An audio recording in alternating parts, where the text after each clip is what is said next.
Siya yon. Ikaw naman, hindi mo sa akin chinisip. Hindi ko rin alam eh. Saan papunta yon? Ano ba yan? Nasaan na ba kasi yung lipstick ko, kuya? Kasi, huwag ka na mag-alala. Ibibili na lang kita. Mas mahal pa doon. Eh, ayoko. Alam mo namang maselan yung labi ko eh.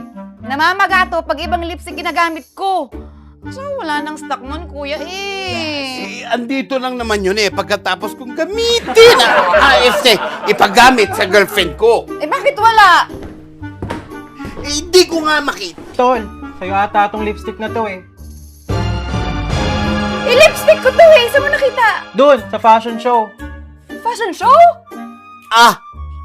Fashion show. Doon kasi sumali yung girlfriend ko, si Cherry Beth. Lilibit? Oo nga.